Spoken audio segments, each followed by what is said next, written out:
Welcome to my YouTube channel. आज के lecture हम डिस्कस करेंगे ह्यूमन हेल्थ एंड डिजीज़। इसमें बात करेंगे डिजीज़ क्या होता है, कितने टाइप्स के डिजीज़ होते हैं, बैक्टीरियल डिजीज़ के बारे में डिस्कस करेंगे, वायरल डिजीज़ के बारे में डिस्कस करेंगे, रिंगवॉर्म डिजीज़ के बारे में डिस्कस करेंगे, हेलमिंथ डिजीज़ के बारे में डिस्कस करेंगे और प्रोटोजोवन से कौन सी डिजीज़ होती है। इन सारे डिजीज़ के बारे में डिटेल में डिस्कस करेंगे और ये भी देखेंगे इसके सिम्टम्स क्या होते हैं और कौन कौन से पैथोजन होते हैं जो डिजीज़ कॉज करते हैं। सबसे पहले बात करते हैं डिजीज़ क्या होता है। Disease are broadly classified into two type.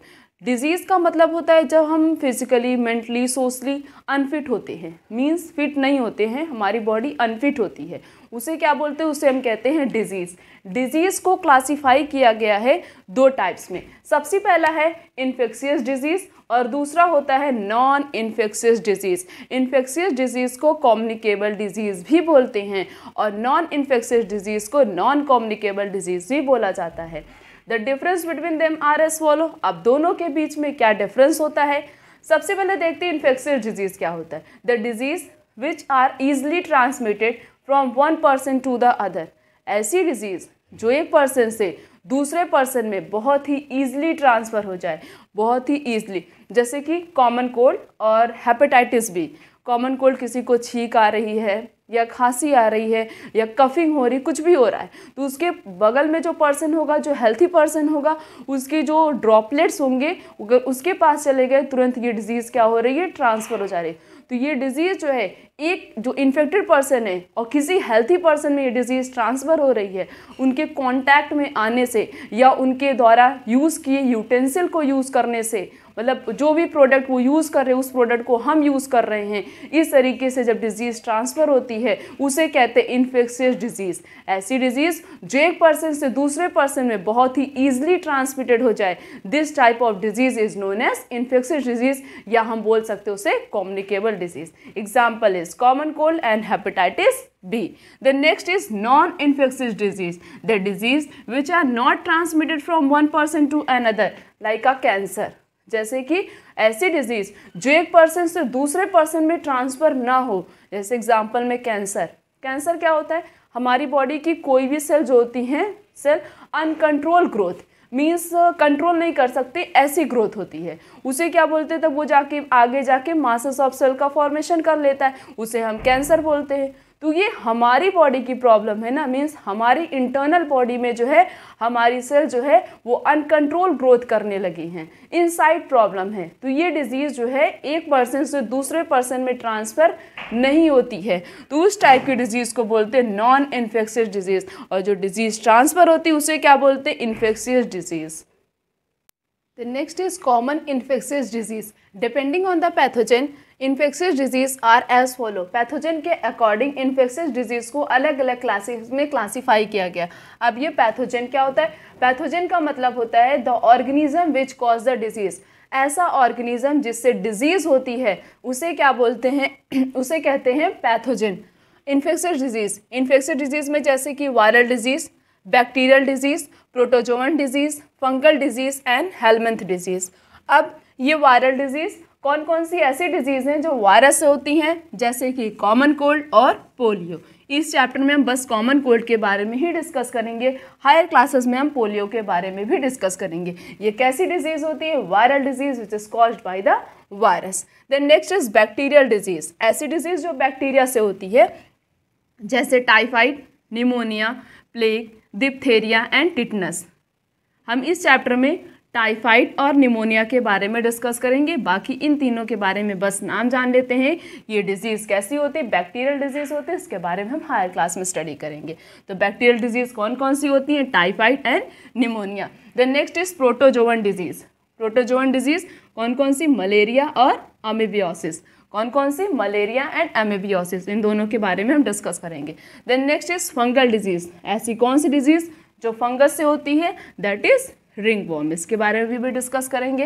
Then next is helminth disease. ऐसी कौन सी डिजीज़ है जो कि हेलमिंथ से होती है, दैट इज एस्केरिसिस एंड फिलेरिसिस। ये दोनों कैसी होती हैं, हेलमिंथ डिजीज़। कौन कौन सी, एस्केरिसिस एंड फिलेरिसिस। फिलेरिसिस को एलिफेंटाइटिस डिजीज़ भी बोला जाता है, जिसे बोलते हैं कॉमनली हाथी पाँव। तो ये सारी डिजीज़ कैसी होती, इन्फेक्शियस डिजीज़। कैसी डिजीज़, इन्फेक्शियस डिजीज मीन्स जो एक पर्सन से दूसरे पर्सन में ट्रांसफर हो सके। कौन कौन सी? Viral disease, bacterial disease, protozoan disease, fungal disease and helminth disease. अब एक एक डिजीज के बारे में हम डिस्कस करेंगे। सबसे पहला है वायरल डिजीज। वायरल डिजीज में क्या आता है? कॉमन कोल्ड आता है। It is caused by rhino viruses. Common cold किससे होता है? राइनो वायरस से होता है। किससे होता है? कौन से वायरस से होता है? राइनो वायरस से होता है। These virus infect the nasal and respiratory pass, not the lungs. ये जो वायरस होता है ये किसको इन्फेक्ट करता है? नेजल चैम्बर को करता है और किसको करता है? रेस्पिरेटरी पासेस को करता है, बट लंग पे कोई भी इफेक्ट नहीं डालता है। वायरस किसको इन्फेक्ट करता है? नेजल चैम्बर को करता है और रेस्पिरेटरी पासेस को करता है, बट हमारे लंग्स पे कोई भी इफेक्ट नहीं डालता है। सिम्टम्स क्या होते हैं? नेजल कंजक्शन होता है, discharge of the throat and the cough, headache, tiredness and the hoarseness. ये सब किसके सिम्टम्स होते हैं? कॉमन कोल्ड के। Then it last for 3 to 7 days. Common cold कितने दिन तक होता है? कम से कम 3 to 7 डेज के लिए। उसके बाद स्प्रेड बाई। अब ये तो कम्युनिकेबल डिजीज़ है, मीन इन्फेक्शियस डिजीज़ एक पर्सन से दूसरे पर्सन में ट्रांसफ़र होगी। कैसे ट्रांसफ़र होगी? कफ के आने से, मीन्स जिसको भी कॉमन कोल्ड रहेगा उसके कफिंग से या स्नीजिंग के ड्रॉपलेट से इन्फेक्टेड पर्सन से ट्रांसफ़र होगी। और कोई भी कंटामिनेटेड ऑब्जेक्ट होगा, मीन्स जो ऑब्जेक्ट वो पर्सन यूज़ करता होगा, इन्फेक्टेड पर्सन जिसको कॉमन कोल्ड हुआ है, अगर उस ऑब्जेक्ट को, उसके किसी भी यूटेंसिल को हम उसका यूज़ करते हैं तब भी ये डिजीज़ क्या हो सकती है? ट्रांसफ़र हो सकती है, क्योंकि ये कैसी डिजीज़ होती है? Communicable disease. नेक्स्ट हम बात करते हैं बैक्टीरियल डिजीज़ के बारे में। बैक्टीरियल डिजीज में सबसे पहला है typhoid. It is caused by salmonella typhi. Typhoid किससे होता है? सैल्मोना टाइफी से होता है। किससे होता है? सैल्मोना टाइफी से होता है। The infection is transmitted by contaminated food and water. इसका जो इन्फेक्शन होता है वो कैसे ट्रांसफर होता है? By the help of contaminated food and water, means गंदा खाना खाने से या बासी खाना खाने से और जो है गंदा पानी पीने से। इस तरीके से ये डिजीज़ क्या होती है? एक पर्सन से दूसरे पर्सन में ट्रांसफ़र होती है। ये भी क्या एक प्रकार के कम्युनिकेबल डिजीज़ होती है। The next is the pathogen enter the small intestine. इसका जो पैथोजन होता है, मीन्स सैल्मोना टाइफी, सबसे पहले हमारे स्मॉल इंटेस्टाइन पे ही अटैक करता है। उसके बाद बॉडी के अलग अलग पार्ट में पहुँचता है by the help of body fluid. Body में जो फ्लूइड प्रेजेंट होते हैं उनके द्वारा ये स्मॉल इंटेस्टाइन में तो सबसे पहले अटैक करता है, फिर उसके बाद बॉडी के फ्लूइड से वो बॉडी के अलग अलग पार्ट को भी इन्फेक्ट करने लगता है। सिम्टम्स क्या होता है? हाई फीवर, बहुत ही ज़्यादा तेज़ फीवर होता है। कितने पे? 103 to 104 डिग्री फ़ारेनहाइट पे। स्टमक पेन, स्टमक में पेन होता है। Loss of appetite and constipation, headache, ये सब किसके सिम्टम्स होते हैं? टाइफाइड के। Then next is intestinal perforation leading to death में अकर इन सीवियर केसेस। अगर प्रॉपर चेकअप नहीं कराते, ट्रीटमेंट नहीं कराते तो सीवियर केसेस में क्या हो जाता है? इंटेस्टाइन में परफोरेशन हो जाता है, इंटेस्टाइन में होल हो जाता है। और टाइफाइड को किससे कंफर्म किया जाता है? By the help of Widal test. किससे कंफर्म किया जाता है? विडाल टेस्ट से कंफर्म किया जाता है। तो टाइफाइड किससे होता है? सैल्मोना टाइफी से होता है। इसका जो इन्फेक्शन होता है ये कंटामिनेटेड फूड और वाटर से ट्रांसफर होता है। सबसे पहले पैथोजन हमारे स्मॉल इंटेस्टाइन पे एंटर करता है, फिर बॉडी के फ्लूइड से अलग अलग बॉडी में पहुंच जाता है। फिर हाई फीवर हो जाता है, स्टमक पेन होता है, loss of apatite, constipation, headache, ये सब क्या होते हैं? इसका सिम्टम्स होते हैं। फिर सीवियर केसेस में क्या हो जाता है? इंटेस्टाइनल परफोरेशन हो जाता है और इसको कन्फर्म किससे किया जाता है? By the help of Widal test. Next bacterial disease is pneumonia. It is caused by streptococcus pneumoniae and haemophilus influenzae. Pneumonia किससे होता है? स्ट्रेप्टोकोकस निमोनिया से होता है और किससे होता है? हेमोफिलस इन्फ्लुएंजा से होता है। किससे होता है? Streptococcus pneumoniae and haemophilus influenza. They infect the एल्बुलाई of the lungs where the एल्बुलाई become filled with a fluid resulting in severe difficulty in breathing. इसमें क्या होता है? ये जो पैथोजन होता है ये लंग की एल्बुलाई को इफेक्ट करता है, उसको पूरी तरीके से इन्फेक्शन बना देता है, इन्फेक्टेड बना देता है और एल्बुलाई जो हमारी होती है उसके अंदर फ्लूइड फिल्ड हो जाता है, जिसकी वजह से ब्रीथिंग में प्रॉब्लम होती है। तो निमोनिया में क्या होता है? ब्रीथिंग में प्रॉब्लम होती है। क्यों होती है? क्योंकि उस कंडीशन में ये जो पैथोजन होता है ये हमारी एल्बुलाई को इन्फेक्टेड कर देता है और उसके अंदर फ्लूइड फिल्ड हो जाता है, जिसकी वजह से ब्रीथिंग में प्रॉब्लम होती है। सिम्टम्स क्या होते हैं? Fever, headache and cough and chill, ये सब किसके सिम्टम्स होते हैं? निमोनिया के। मेन सिम्टम्स क्या होता है? इन severe cases the lip, severe cases में मीन्स जब निमोनिया बहुत ज़्यादा क्रिटिकल कंडीशन पे आ जाता है, उस कंडीशन में जो हमारा लिप्स होता है और जो फिंगर की नेल होती हैं वो ग्रेनिश टू ब्लूइश कलर की हो जाती है। किस कलर की? ग्रेनिश टू मतलब ग्रे कलर से लेकर ग्रे कलर चेंज हो जाता है, वो किस में कन्वर्ट हो जाता है? ब्लूइश कलर की हो जाती है। अब infections is transmitted by, infections किस तरीके से एक पर्सन से दूसरे पर्सन में जाता है? क्योंकि निमोनिया भी क्या है? एक प्रकार का कम्युनिकेबल डिजीज़ है। ड्रॉपलेट फ्रॉम इन्फेक्टेड पर्सन, कोई भी इन्फेक्टेड पर्सन हमारे सामने बैठा, उसे छींक आ रही, खांसी आ रही है, कफिंग हो रहा है, कुछ भी हो रहा है, तो उसके ड्रॉपलेट्स जब किसी हेल्थी पर्सन में चले जाते हैं तो इस तरीके से ये डिजीज़ ट्रांसफर होती है। दूसरा प्रोसेस क्या है? शेयरिंग द कंटामिनेटेड आर्टिकल्स, वो पर्सन जो इन्फेक्टेड पर्सन है जिसको निमोनिया हुआ है, वो कोई भी मतलब किसी भी चीज़ को टच कर रहा है, उसे अगर हम टच कर रहे हैं, कोई हेल्थी पर्सन टच कर रहा है या उसके यूटेंसिल को यूज़ कर रहा है, तो इस तरीके से ये डिजीज़ क्या हो रही है? एक पर्सन से दूसरे पर्सन में ट्रांसफ़र हो रही है। इसीलिए इसे भी क्या बोला जाता है? कम्युनिकेबल डिजीज़ बोले, या हम उसे बोल सकते हैं infectious disease. The next is protozoan disease. Protozoan disease में हम बात करते हैं मलेरिया के बारे में। Malaria it is caused by different species of Plasmodium. Plasmodium की अलग अलग स्पीसीज से अलग अलग प्रकार के मलेरिया कॉज होते हैं। जैसे इनके स्पीसीज हैं Plasmodium malaria, Plasmodium vivax and Plasmodium falciparum. ये 3 स्पीसीज होती हैं किसकी? प्लाज्मोडियम की। Plasmodium falciparum cause the most serious malignant malaria. Plasmodium falciparum कौन सी डिजीज कॉज करता है? कौन सा मलेरिया? Malignant malaria. कौन सा मलेरिया? Malignant malaria. और जिसको भी मैलिग्नेंट मलेरिया हो जाता है उस फेटल मीन्स उसकी डेथ तो पक्की है, क्योंकि बहुत ही ज़्यादा क्रिटिकल कंडीशन में आ जाता पर्सन और बहुत ही ये सीरियस डिजीज़ होती है। Then next is the infection is through the bite of female anopheles mosquito. और इसका जो इन्फेक्शन है ये ट्रांसफ़र होता है किसके बाइट करने से? Female anopheles mosquito. अब ये क्वेश्चन बन सकता है कि फीमेल एनाफिलस मॉस्किटो ही क्यों बाइट करती है, मेल क्यों नहीं करता? क्यों? क्योंकि फीमेल मॉस्किटो को रिप्रोडक्शन करने के लिए क्या चाहिए? ह्यूमन बीइंग का ब्लड चाहिए। इसीलिए ये मॉस्किटो बाइट करती है और मेल तो रिप्रोडक्शन करता ही नहीं है, फीमेल ही रिप्रोडक्शन करती है, इसलिए फीमेल बाइट करती, मेल बाइट नहीं करता है। Then next is female anopheles mosquito that transfer the sporozoite of plasmodium. ये जो फीमेल एनाफिलस मॉस्किटो है इसके बाइट करने से प्लाज्मोडियम का जो स्पोरोजॉइट होता है ये क्या होता है? दूसरे पर्सन में ट्रांसफ़र होता है। जैसे कि किसी मॉस्किटो ने हमें बाइट किया तो उस मॉस्किटो उसने क्या किया? हमारी बॉडी के अंदर क्या डाल दिया? स्पोरोजॉइट डाल दिया। क्या डाल दिया? स्पोरोजॉइट। तो फीमेल एनाफिलस मॉस्किटो क्या करती है? ये प्लाज्मोडियम के स्पोरोजॉइट को ट्रांसफ़र करती है। Then next is the sporozoite enter the body. Sporozoite तो हमारी बॉडी में पहुंच गया है, उसके बाद फिर किस पे अटैक करता है? ये स्पोरोजॉइट सबसे पहले हमारे लीवर पे अटैक करता है, उसके बाद through the blood and multiply with in the liver cell. फिर ब्लड के द्वारा हमारी बॉडी के अलग अलग पार्ट में फैल जाता है और लीवर की सेल को क्या करता है? उसके अंदर मल्टीपल डिवीजन शो करता है। Such liver cell burst and release the parasite in the blood. अब लगातार लीवर की जो सेल है वो टूटती जा रही, रप्चर होती जा रही है और इसका जो पैरासाइट होगा ये ब्लड के द्वारा हमारी बॉडी के अलग अलग पार्ट में ट्रांसफ़र होने लगेगा। Then they attack RBC. अब ये पैरासाइट किसने किसके अटैक ऊपर अटैक किया? लीवर के ऊपर। फिर किस पर अटैक करेगा? हमारी आरबीसी पे करेगा, हमारी रेड ब्लड सेल पे करेगा और वहाँ पे क्या करेगा? रेड ब्लड सेल के अंदर मल्टीप्लाई करेगा और कॉज देयर रप्चर, और लगातार रेड ब्लड सेल को क्या करेगा? रप्चर करेगा। The rupture RBC is associated with the release of toxin. जब आरबीसी कंटिन्यूअस जो पैथोजन है वो जब आरबीसी को कंटिन्यूअस रप्चर करते जाएगा, तो जब हमारी आरबीसी कंटिन्यूअस रप्चर होती जाएगी तो वो क्या रिलीज़ करने लगेगी? एक टॉक्सिक सब्सटेंस रिलीज़ करती है जिसे क्या बोलते हैं? हीमोजॉइन बोलते। क्या बोलते हैं? हीमोजॉइन बोलते। रिस्पॉन्सिबल होता है किसके लिए? चिल के लिए और हाई फीवर के लिए। Then next is sporozoite.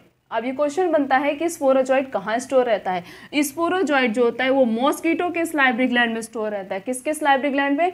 Mosquito के सलाइवरी ग्लैंड में स्टोर रहता है। उसके बाद transfer to the human body during the bite of mosquito. जब मॉस्किटो बाइट करता है ये स्पोरोजॉइट तो उसके बॉडी के अंदर तो स्टोर है सलाइवरी ग्लैंड के अंदर, वो बाइट करने से क्या होगा? तुरंत ही वो स्पोरोजॉइट उस पर्सन में ट्रांसफ़र हो जाएगा। इस तरीके से ये डिजीज़ क्या होती है? अब देखो इसमें 2 होस्ट की ज़रूरत है। इसमें अगर मॉस्किटो नहीं रहेगा तो भी लाइफ साइकिल नहीं कंप्लीट हो पाएगी, ह्यूमन बीइंग के ना रहने से भी ये लाइफ साइकिल नहीं कंप्लीट हो पाएगी। तो इसको 2 होस्ट की ज़रूरत पड़ती है इस लाइफ साइकिल को पूरा कंप्लीट करने के लिए, किसकी मॉस्किटो की भी और ह्यूमन बीइंग की भी। देन नेक्स्ट प्रोटोजोअन डिजीज़ है अमीबिक डिसेंट्री, जिसे अमीबियोसिस भी बोलते हैं। It is caused by entamoeba histolytica. ये डिजीज़ किससे होता है? इंटमीबा हिस्टोलिटिका से होता है। Infectious is through the contaminated food and water. Contaminated food और वाटर का यूज़ करने से इसका जो इन्फेक्शन है वो ट्रांसफ़र होता है। सबसे पहले ये पैथोजन इंटर करता हमारे लार्ज इंटेस्टाइन में।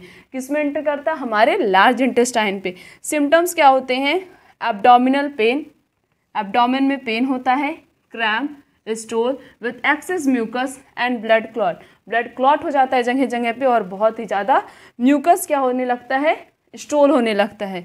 एंड अब ये डिजीज़ ट्रांसफ़र कैसे होती है? ये डिजीज़ ट्रांसफ़र होती house fly are the mechanical carrier. ये डिजीज़ हाउस फ्लाई ट्रांसफ़र करते मीन जैसे ये इंटमीबा हिस्टोलिटिका जो पैथोजन है, इसका कहीं भी फीकल मैटर प्रेजेंट है सॉइल पे या कहीं भी प्रेजेंट है, तो ये हाउस फ्लाई जो है जाके उस पर बैठती है, फिर वो आके हमारे खाने पे बैठ गई या किसी भी प्रोडक्ट पे बैठ गई, तो वो क्या होता है? वो कैरी कर रहा है उस पैथोजन को। तो house fly is a mechanical carrier for amoebic dysentery. Next is fungal disease. Fungal disease में क्या आता है? रिंगवॉर्म आता है। दीज आर रिंगवॉर्म किससे होता है? कौन से फंगस से होता है? Microsporum and epidermophyton and trichophyton, इन तीनों से क्या होता है? रिंगवॉर्म डिजीज कॉज होती। सिम्टम्स क्या होते हैं? Dry scaly lesion on the skin, nail and scalp lesion are accompanied by the itchy. अब ये सिम्टम्स क्या होते हैं? जहाँ भी फंगस ग्रो करते हैं, जैसे अगर हमारे स्काल पे ग्रो कर रहे हैं मीन्स हमारे सर पे, तो क्या होता है? देखा होगा वाइट से कुछ फंगस दिखाई देने लगते। ये जो डैंड्रफ होता है ये भी क्या प्रकार का फंगस होता है। और जगह जगह जैसे ये स्काल्प है तो यहाँ पे क्या होता है? कुछ इतनी दूर में जैसे वाइट हो जाता है, फिर इतनी दूर में वाइट हो जाता है, तो यही सब क्या होते हैं? ये फंगस ग्रो होते हैं। और जो देखा होगा हमारी फिंगर्स के बीच में भी कभी कभी क्या होता है? कुछ वाइट से फॉर्मेशन होने लगते हैं, रेडिश दिखाई देने लगता है हमारे टोज के बीच में, तो ये सब क्या होते हैं? ये सब फंगस होते हैं, ये सब फंगस ही ग्रो करते हैं। ठीक है, अब हम इससे प्रिवेंट कैसे रहें, बच कैसे सकते हैं इस डिजीज़ से? हम बच ऐसे सकते हैं कि हमें कभी भी किसी भी पर्सन का जो है प्रोडक्ट नहीं यूज़ करना चाहिए। हमें खुद की अपनी टॉवल यूज़ करनी चाहिए, हमें अपना कंघा खुद का यूज़ करना चाहिए, किसी और पर्सन का यूज़ नहीं करना चाहिए। इससे भी ये डिजीज़ क्या होती है? ट्रांसफ़र होती है। तो transfer by the direct contact with infected person product. कोई भी इन्फेक्टेड पर्सन है उसके प्रोडक्ट से डायरेक्टली कांटेक्ट में रहना, तो ये भी डिजीज़ क्या हो सकती है? ट्रांसफ़र हो सकती है। इस तरीके से ये डिजीज़ ट्रांसफ़र होती है, इसलिए हमें अपना खुद का पर्सनल प्रोडक्ट यूज़ करना चाहिए। Next is helminth disease. Helminth disease में 2 डिजीज़ आती है, एक होता है एस्केरिसिस, दूसरा है फिलेरिसिस। एस्केरिसिस किससे होता है? एस्केरिसिस एस्कैरी से होता है। एस्कैरिस क्या है? एक प्रकार का राउंड वॉर्म है। क्या है? एक प्रकार का राउंड वॉर्म है। सिम्टम्स क्या होते हैं? सिम्टम ये होता है इंटेस्टाइनल पासेस ब्लॉक हो जाते हैं, एनीमिया खून की कमी हो जाती है, हमारे एब्डोमिनल मस्कुलर पेन होता है, इंटरनल ब्लीडिंग होती है, नॉजिया एंड हेडेक। ये सब किसके सिम्टम्स होते हैं? एस्केरिसिस होते हैं। Infection is through, infection transfer होता है by the vegetable fruit and water. Means जैसे कि वेजिटेबल फ्रूट एंड वाटर का मतलब हो गया जैसे कि इनके कंटेमिनेटेड से बहुत जैसे आजकल बहुत केमिकल प्रेजेंट होते हैं, या मार्केट से लाना उनको बिना वॉश किए ही खा लेना, इस तरीके से ये डिजीज़ क्या होती है? ट्रांसफ़र होती है। देन नेक्स्ट इज फिलेरिसिस, जिसे एलिफेंटाइटिस भी बोला जाता है। ये किससे होता है? ये उचिरिया ब्रैनकॉफ्टी से होता है या तो उचिरिया मेलाई से होता है। Cause the inflammation of the organ, इसमें क्या होता है? ये जो हमारे जेनाइटल रीजन या लोअर पार्ट होता है, लोअर पार्ट यहाँ से अमेन के नीचे से जितना भी लोअर पार्ट होता है, हमारे लिम्फेटिक वेसल्स में क्या हो जाना? सूजन आ जाना, इन्फ्लामेशन हो जाता है, उसे क्या बोलते हैं? उसे कहते हैं एलिफेंटाइटिस। तभी बोला जाता है हाथी पाँव, पैर हमारे बिल्कुल हाथी जैसे ही हो जाते हैं। इसका जो पैथोजन होता है ये हमारे लिम्फेटिक वेसल्स में क्या होता है? सालों साल तक उसी में पड़ा रहता है, इसीलिए पैर सूजन होती जाती है, मतलब फूलता जाता है, इन्फेक्शन उसका धीरे धीरे बढ़ता ही जाता है। अब ये डिजीज़ ट्रांसफ़र किससे होती है? फीमेल क्यूलेक्स मॉस्किटो के काटने से। फीमेल क्यूलेक्स मॉस्किटो क्या होता है, इस डिजीज़ के लिए वेक्टर होता है। हमने इस पूरे चैप्टर में viral disease, bacterial disease, protozoan disease, helminth disease and और कौन कौन से फंगल डिजीज़ के बारे में डिस्कस कर लिया, पैथोजन के बारे में डिस्कस कर लिया। आने वाले लेक्चर में हम आगे के टॉपिक्स को कंटिन्यू करेंगे। आज का लेक्चर बस यहीं तक।